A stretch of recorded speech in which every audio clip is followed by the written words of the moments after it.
আসসালামু আলাইকুম। আপনারা সবাই কেমন আছেন? আশা করি সবাই ভালো আছেন। আমিও আল্লাহর রহমতে আপনাদের দোয়ায় আলহামদুলিল্লাহ ভালো আছি। তা আজকে শুরু করলাম, আমার ছোট ছেলে ব্যাংক ভাঙলো।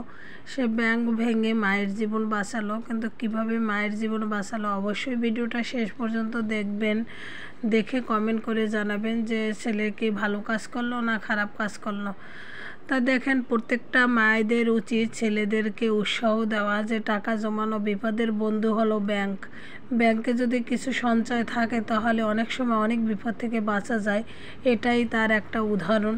তা দেখেন যে আমার ছেলের ব্যাংকটা কেটে ফেললো, তিল তিল করে জমানো টাকা। সে তার খাবার টাকা থেকে একটু একটু করে জমিয়ে এতগুলো টাকা তো সে জমাইছে। তা কত টাকা হলো অবশ্যই আপনাদেরকে জানাবো। আর সে কীভাবে জীবন বাঁচালো তাও জানাবো। টাকা ছাড়া আমরা সবাই অচল। টাকা যদি না থাকে তাহলে কিন্তু আমাদেরকে আর কোনো কিছুই থাকতেও থাকে না। আত্মীয় স্বজন অনেক সময় দূরে সরে যায়, এটাই হয়েছে নিয়ম। তা টাকাটা খুব প্রয়োজনীয় একটা জিনিস। তা টাকা দিয়ে আমার ছেলে আমার জীবনটা বাঁচিয়ে নিল।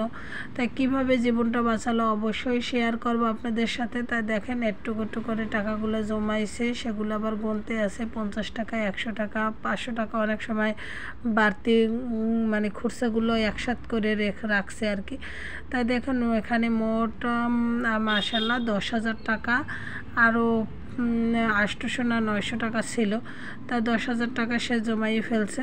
তাই এটা বেশি দিনের না। তাই সে জমানোর পর সে বললো যে আম্মু চলো তোমাদের নিয়ে খাওয়াতে নিয়ে যাই। তাই আর আব্বু চিন্তা করলো ছেলে যখন খাওয়াতে নিয়ে যাবে তা আমরা যাই। সবাই মিলে রেস্টুরেন্টে গেলাম। ছোট ছেলে নিয়ে গেল, বড় ছেলে বললো আম্মু তোমরা যাও কোথায়? আমি বলছে রেস্টুরেন্টে যাই, তুই যাবি? তাই বলে চলো যাই। চারজনই একসাথে, অনেক দিন পরে একসাথে হলাম। ছেলে মেয়ে বড় হবার পর কিন্তু একসাথে হওয়াই যায় না, সুযোগই হয় না। তাই ছোটো ছেলে আমাদেরকে নিয়ে গেল, নিয়ে গিয়ে আমাদেরকে খাওয়ালো। তা অবশ্যই আপনাদের সাথে শেয়ার করব আর কী করলো। তা দেখেন এই কিন্তু আমার ছোটো ছেলে, ও একটু বসা ছিল, আমি কিন্তু ভিডিও করে নিলাম। ও সাধারণত ভিডিওতে আসতে চায় না।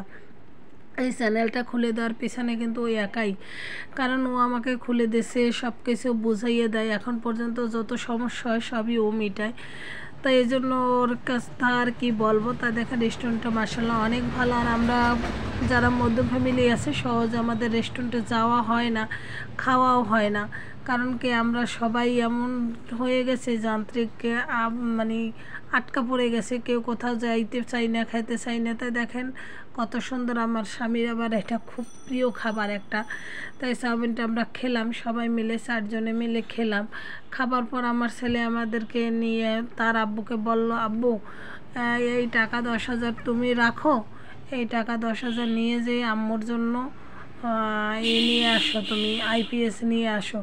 তখন ওই টাকা 10,000 তার কাছে দিলে, আর আব্বু তো হেসে দিয়েছে 10,000 টাকায় কি আইপিএস হয়? আমি আগের একটা ভিডিও দিয়েছিলাম যেখানে বিদ্যুৎ চলে যায়, গরমে অস্থির হয়ে আমি অসুস্থ হয়ে পড়ি, ঠিক এবারও সেই একই রকম হয়েছিল।